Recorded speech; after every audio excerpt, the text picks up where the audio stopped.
wabarakatuh. Perkenalkan, nama saya Olivia Wedika Putri Tarigan dengan NIM 2011290098. Di sini saya akan sedikit menjelaskan mengenai materi formologi.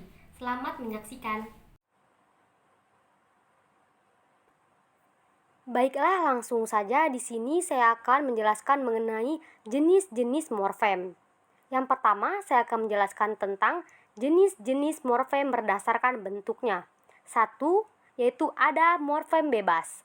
Morfem bebas adalah morfem yang secara potensial dapat berdiri sendiri dalam suatu bangun kalimat.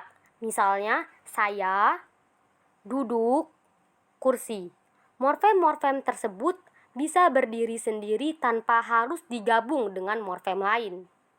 Morfem bebas biasanya berupa kata dasar atau akar kata, meskipun ada juga kata dasar yang berupa morfem terikat. Akar kata atau kata dasar disebut juga dengan morfem dasar. 2. Morfem terikat.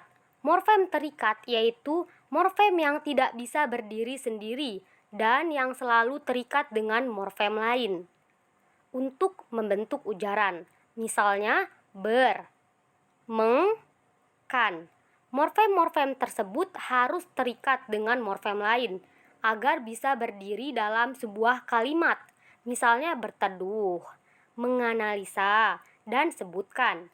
Morfem terikat bisa berupa afiks, klitik, morfem unik, atau akar kata. Akar kata atau kata dasar disebut juga dengan morfem dasar, sedangkan kata dasar yang berupa morfem terikat disebut juga morfem dasar terikat. Contoh morfem terikat yang berupa morfem dasar terikat. Di sini contohnya yaitu ada juang, temu, dan gurau.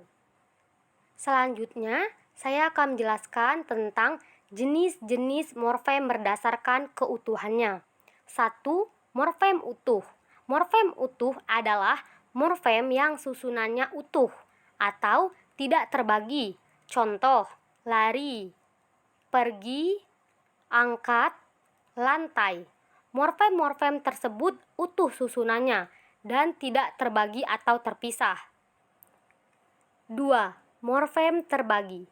Morfem terbagi adalah morfem yang perwujudannya dalam bentuk morfem diantarai oleh unsur lain. Misalnya, morfem ke-an. Morfem tersebut bentuknya tidak utuh atau unsur-unsurnya terpisah. Di antara ke dan an ada unsur lain, misalnya unsur satu, menjadi kesatuan.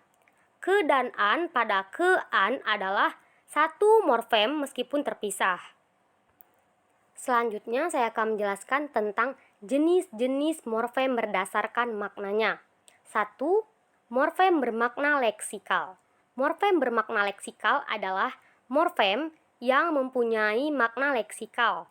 Makna leksikal adalah makna kata atau leksem sebagai lambang benda, peristiwa, objek, dan lain-lain. Contohnya morfem ikan, ku, jalan, dui, rumah, buku, dan mu. Morfem bermakna leksikal tidak sama dengan morfem bebas.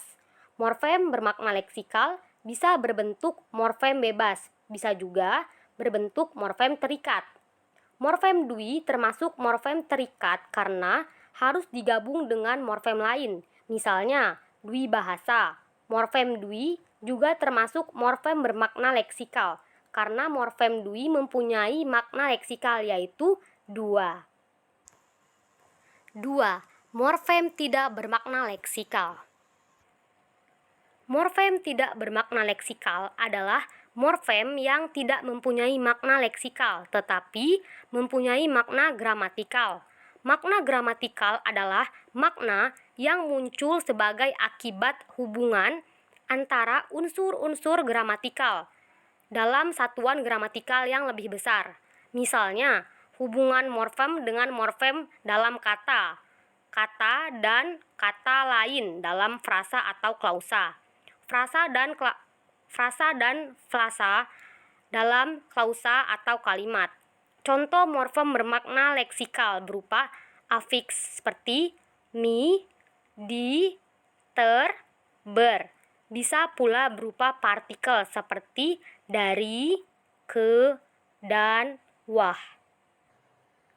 Nah, baiklah, yang terakhir saya akan menjelaskan tentang morfem segmental dan morfem suprasegmental.